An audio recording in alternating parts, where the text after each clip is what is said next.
I didn't know I was.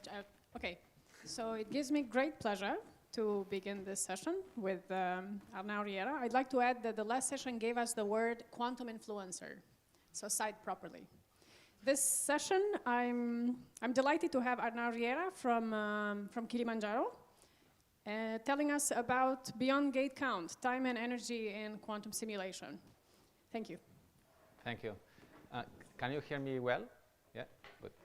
So, well, first I would like to thank the organizers for giving me the opportunity to speak and present what we do at Kilimanjaro. I missed the pointer. And basically this is a joint work with Jean Noguer, Josep Bosch, José Miralles, Jordi Riu and myself, where we study how difficult it is for a digital computer to simulate quantum time evolution, quantum Hamiltonian evolution. Okay, and before that, let me explain what is Kilimanjaro. Kilimanjaro is a company based at Barcelona, and we built analog quantum computers. I will explain now what an analog quantum computer is, because I was surprised yesterday that in the coffee break, that people, some people didn't know about it. And the technology that we use are superconducting circuits. So basically, we have aluminum circuits on a silicon substrate that at temperatures of tens of millikelvins, the aluminum becomes superconductor, and these are the degrees of freedom. This superconducting phase are the degrees of freedom that where we encode the information. If the superfluid spins in some direction, we encode it as 0, and in the opposite a 1. Okay, so we are full stack. What I mean by full stack is that we, in our company, we have a lab, and we have people designing the chip. We have people fabricating chips. Not all the chips. Some chips are sent away to be fabricated. Then we have people working on the control software of all the computer, the control electronics, and then as a backends. Basically, soon we will open cloud access to run these machines with QEI SDK, that is our own software. And basically, as a backend, we offer different possibilities. The analog QPUs that are developed by ourselves, but also some digital QPUs from some European providers, and also the possibility of simulating these processes in classical devices, just because if there are kind of queues in the quantum machines, it's easier first to test things in a simulator.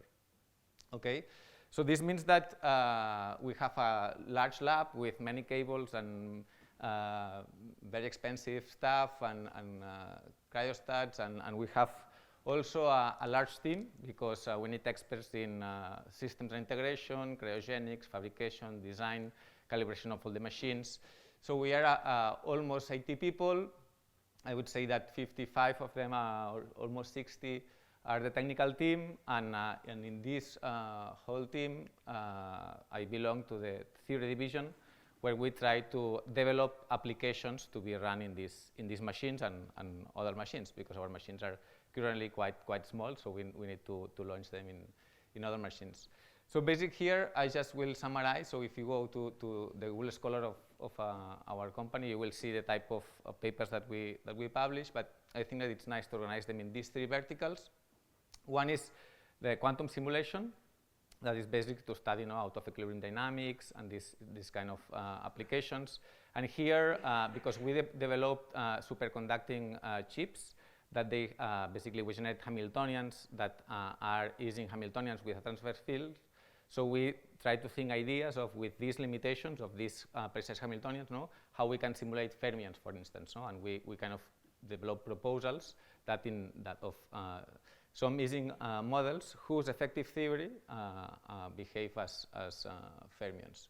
Or, for instance, in optimization, we also think about hybrid algorithms, classical quantum, and also think about catalysts to boost the performance of adiabatic quantum computations. And also a hot topic nowadays is the artificial intelligence on all this quantum AI, in which there are many interesting things. Actually, in the talks yesterday, several interesting questions emerged, like the thermodynamic costs of learning. Can we do things more efficiently with learning protocols more efficiently with quantum? No, there are many evidences in this direction, and that's why we are exploring all this with devices or with algorithms like quantum extreme learning machines, or also recently we have been very interested in quantum reservoirs. Okay, so the goal of today is to motivate a bit the use of quantum computers, and also in particular the use of analog quantum computers. And okay, what's the difference between a digital and an analog quantum computer?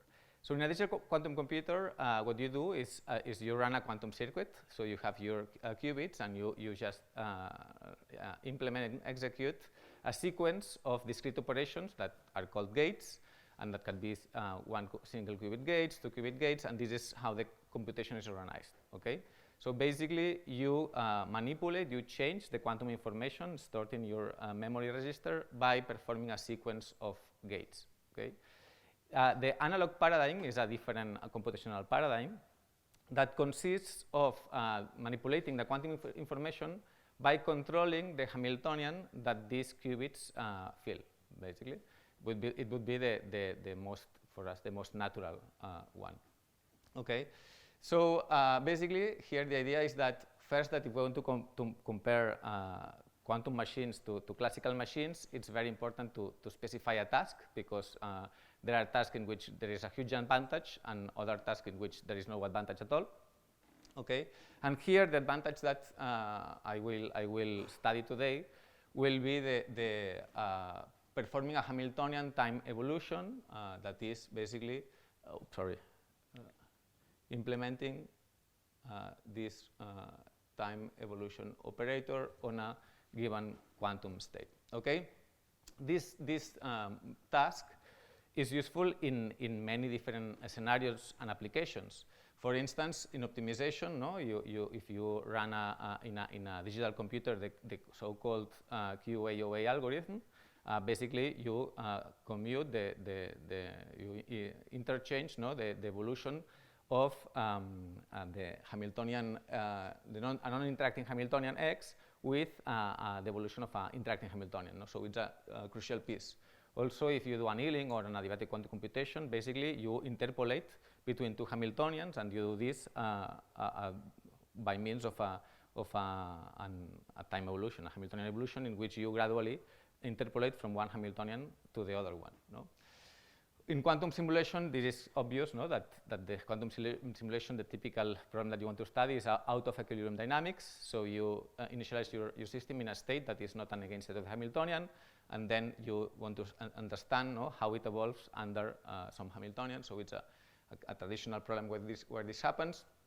And also in quantum AI, for instance, if you want to study a quantum reservoir, so you need to perform the time evolution of this reservoir. So it's also a crucial piece of this algorithm, in which you encode the information in some inputs, you let the system evolve spontaneously. You don't control, in this case, the dynamics of the Hamiltonian, and then you will measure some outputs, and you can have some additional effects like some noise, that erase some memory to be able to do some tasks that require some fading memory. Okay, so this is the exercise that I want to do today, just to study how difficult it is, the simulations. So basically, how difficult it is generating a time-evolved state. Here, just by simplicity, I assume that the Hamiltonian is time-independent, but this doesn't need to be the case.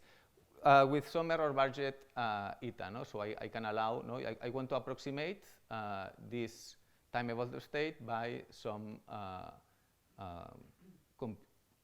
computational process, that this computational process can be made by a digital computer, by an analog computer, by a classical computer. Okay?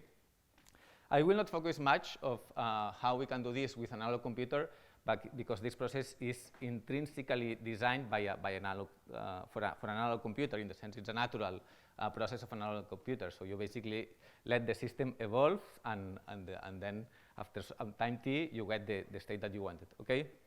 What I want to do today is study a bit in detail the discretization of the dynamics that you need to do to simulate this process with a digital computer. Okay, good. So this is the plan, and this is a textbook problem, no? That we all know that if you want to discretize dynamics, the only one thing that you need to do is to perform the Trotter decomposition. No, we all learned this at school. Well, at school, not at school, but at university. And basically, what we do is that so we have a Hamiltonian, no, that is a sum of local terms, and these terms not all commute. And basically, what we need to do is to decompose the exponential in these small time steps, and then if the time steps are very small, no, we know that there is this error bound given by the total decomposition that at first order looks like this, and basically this implies that your sorry, this doesn't work.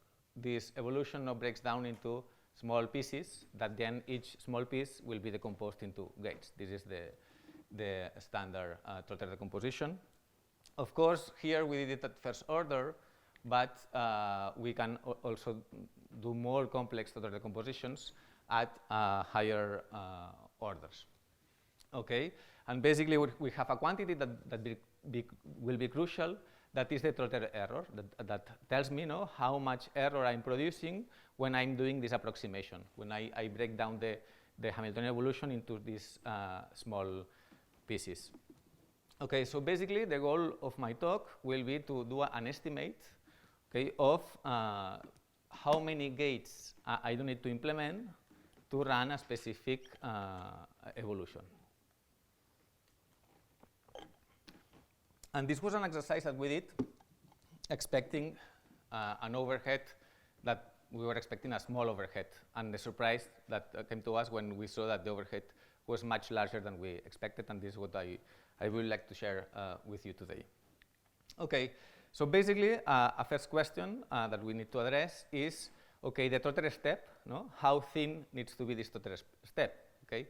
It's clear that if the Trotter step is very, very thin, then the Trotter error will be very small, but then you will need to implement many gates, and if your gates are not perfect, as is nowadays the case, then you will have a large gate error, okay? In contrast, if your Trotter step is too thick, you will not, your Trotter error will be very large, and although you will implement this with not many gates, then your error will be also large, right?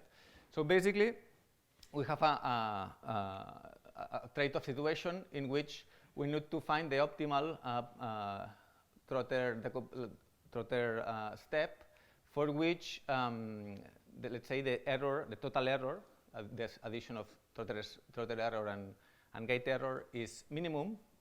And when we do this, what we see is that depending on the order of the Trotter decomposition that you consider, you get an optimal value that gives you a total error quantity.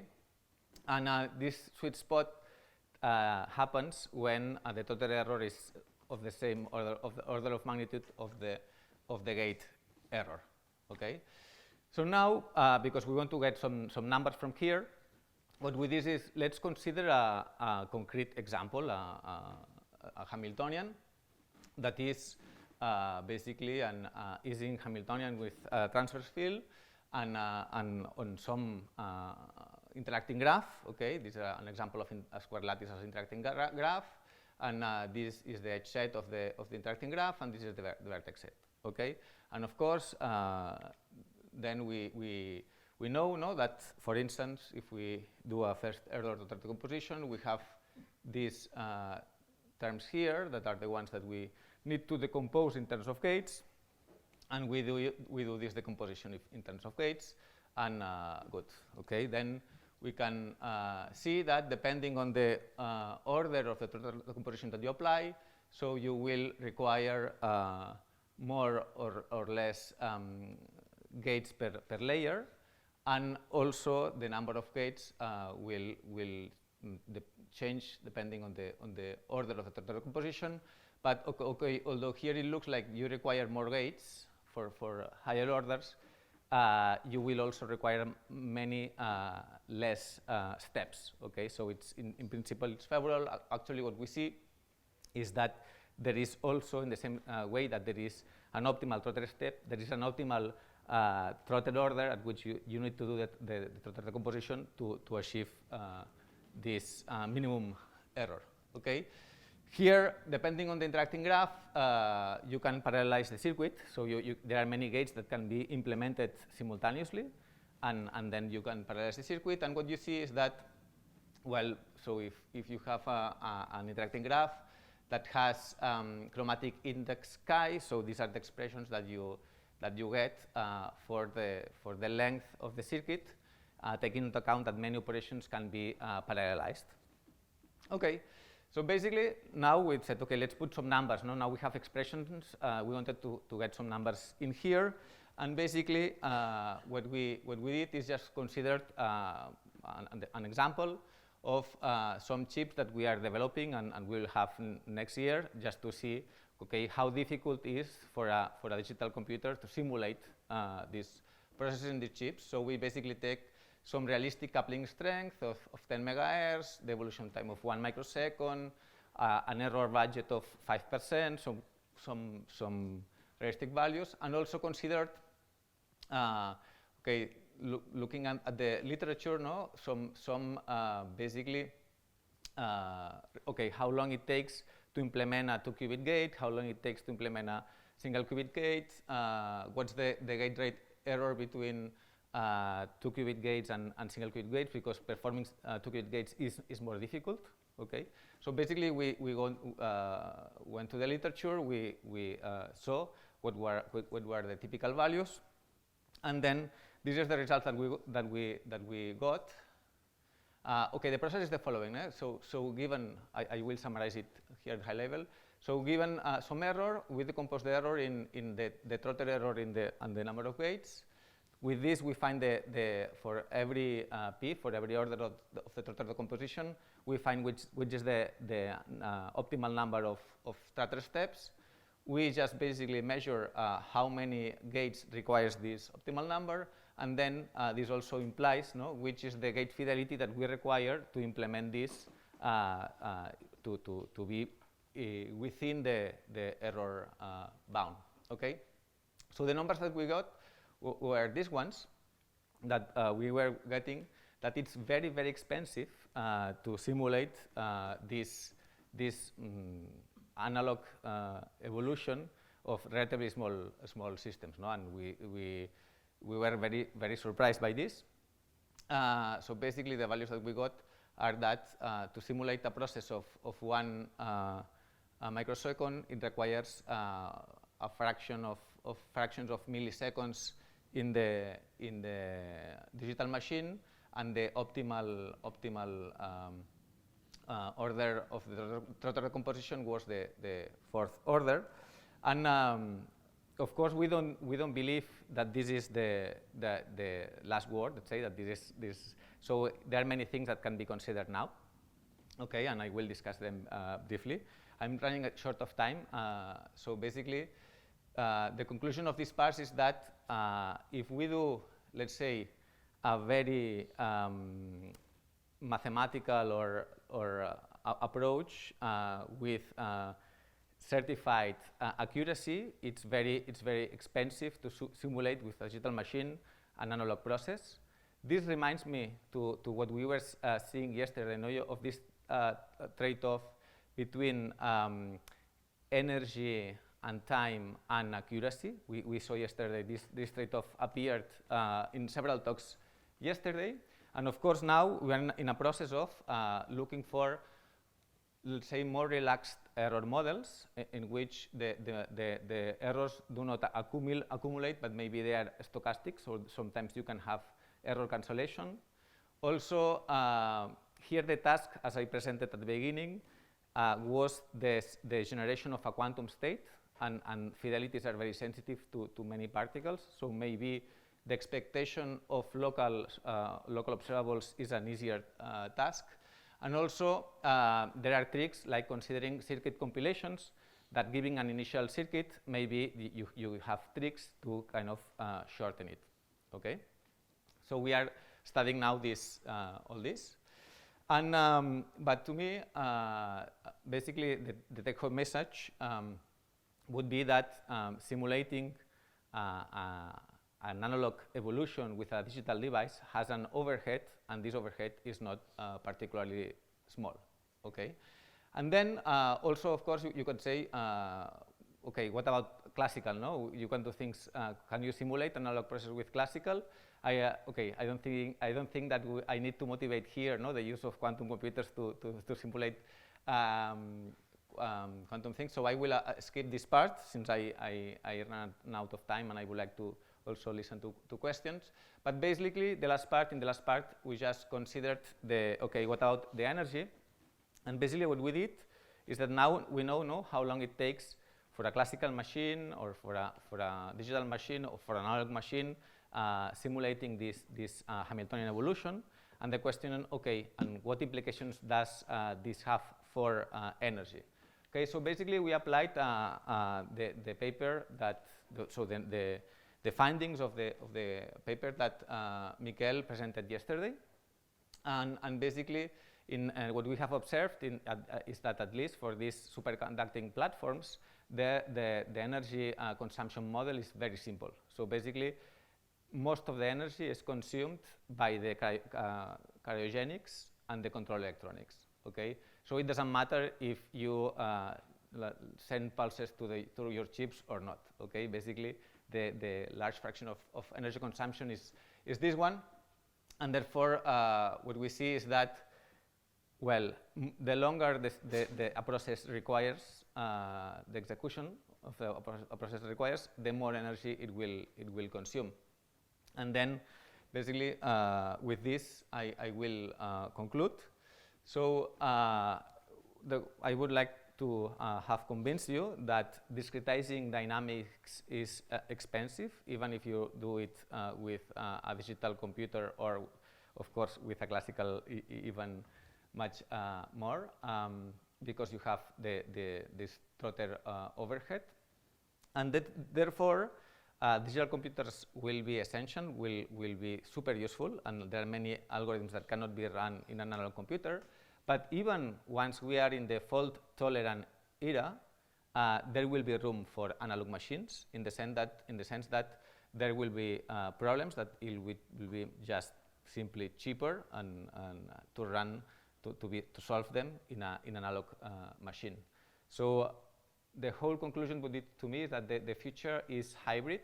Hybrid in the sense that we will need to combine quantum and classical, and we already see this in many processes, in many tasks where you need a constant dialogue between the classical machine and the quantum machine, but also multimodal in the sense that there is room for analog and digital living together, and I can imagine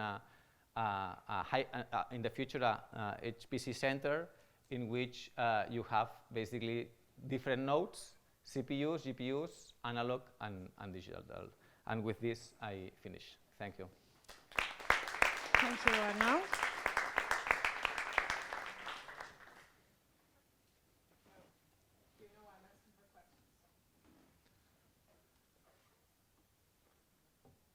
Thank you very much for the nice talk. Okay, I'll shout. So you mentioned, lastly, multimodal, the analog and digital. Has anybody ever studied the interface between the two? Like, how can one envision running an algorithm or any other problem on a multimodal structure? So, there are computers that are called digital analog, and in these computers you can run analog processes, but also single qubit gates.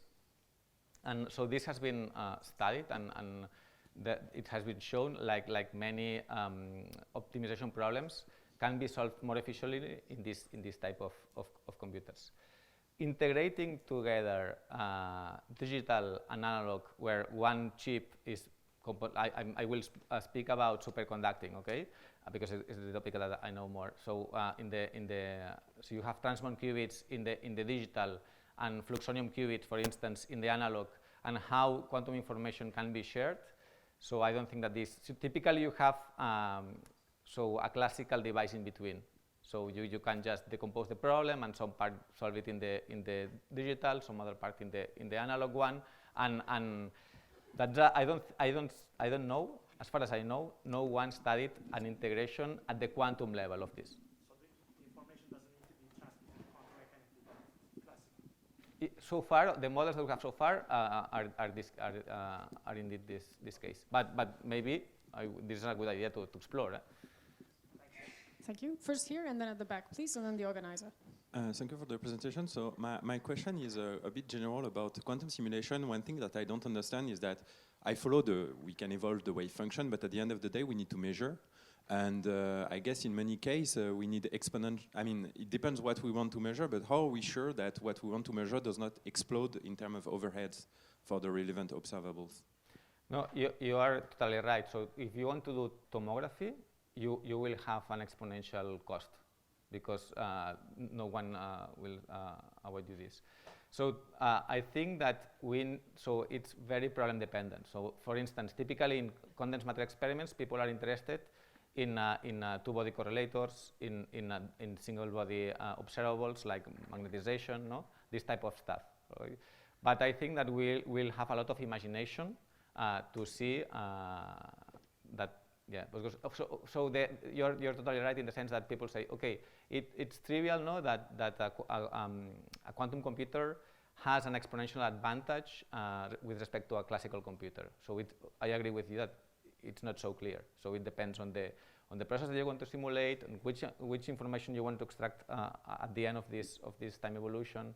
So it's yeah, I think that we are now in a phase in which we are trying to find solutions to different specific problems, and that the advantage depends a lot on this specificity of the problem. Okay, and just very quickly, so you had sample for the energy estimation, or it was one shot of the circuit then? Yeah, I had several. Here they put 20,000 shots, I think. But just an example. It's not. Okay, we promised the person at the back, please. Yeah, I'm kind of interested in quantum advantage in disaster prediction. So I want to ask, with an analog quantum computer, can you study spin glasses, phase transitions? I mean, in short, can you introduce controlled temperature to analog quantum computers? Well, this matches very well the topic of quantum reservoirs, because in quantum reservoirs, so when you want to predict time series problems like the one that you are suggesting, what you need a property that is called fading memory, that you want your system to forget about the information. Okay, and then we are thinking, okay, this is a thing that we are very interested in, because anything that is related to AI gets a lot of attention, and also investors are highly interested in it. No, so we have incentives to study this. And I'm glad. and basically there are several ideas of how to control this dissipation. Okay, maybe we can talk later, because I don't have much time now. But one idea is having a kind of an ancillary system that you can more or less control, controlling the interactions between your system and this ancillary system. You also know that the system, so we know that in practice, you all know that there are coherence times, right? Coherence times, it means that the system is open. And we know that the interaction and the noise doesn't affect the system in the same way, depending in which Hamiltonian of the system you program. Okay, so there are regions in the Hamiltonian space that are more sensitive to noise. So you can play with these things to increase or decrease the level of noise. Okay, but there are kind of a zoo of possibilities. Thank you. Federico, will you allow yourself one more question? No? Okay, no. Very Okay. disciplined. Polite. Let's thank Arnau Thank you. from Kilimanjaro.